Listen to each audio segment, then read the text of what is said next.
Miami forensics specialist Dexter Morgan is a blood spatter expert, meticulously studying bloody crime scenes to discover how and why a murder happened. This guy knew how to use a blade.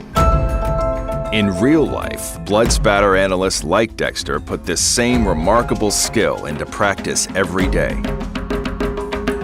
Here is the story of a real murder that took place far from Miami, but in which the blood evidence was crucial to convicting the killer.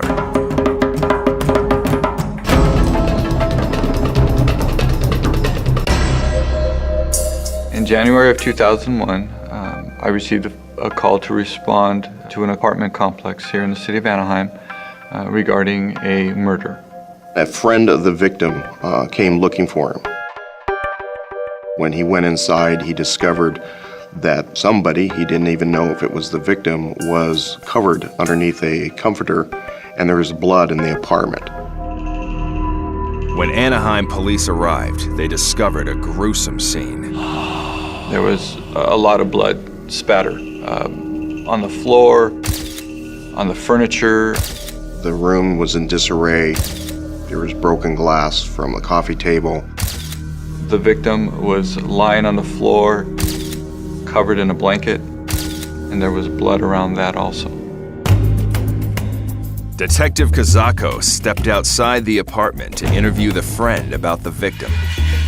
He lived alone in this one-bedroom apartment, educating himself, trying to better his life, going to school to become a mechanic, and also working.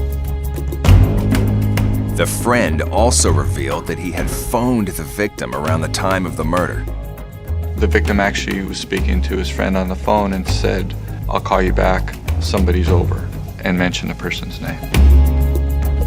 Knowing that the murder occurred shortly after that phone call, the police set about to discover what might have happened between the unidentified visitor and his unsuspecting host. Jim Conley's investigation began in the dining room where the body was found. There was a lot of bloodstains around the victim. Some of them were straight down drops that appeared that somebody had been moving around in the dining room area. In addition, near the victim's feet, there is a volume of blood. And that stain there matches the stain that we found underneath his head.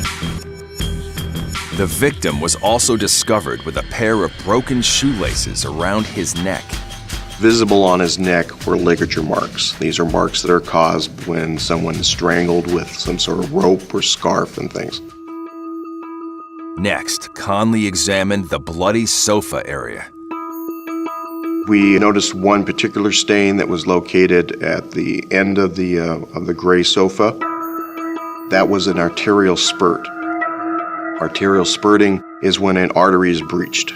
The body has blood pressure and it comes out just like a hole in a garden hose. On the wall above the couch, there is a linear pattern.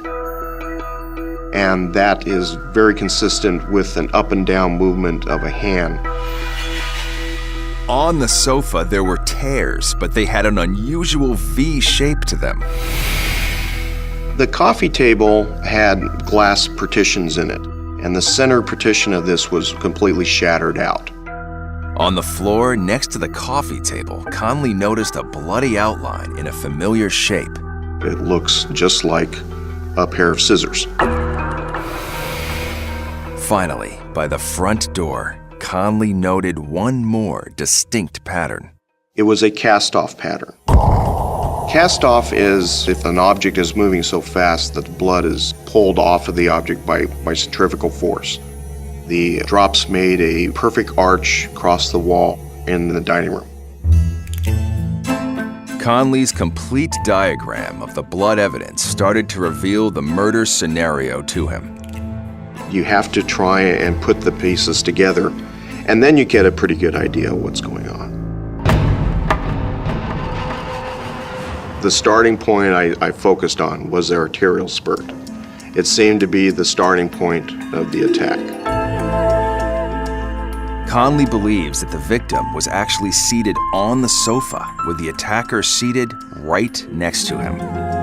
There was no forced entry.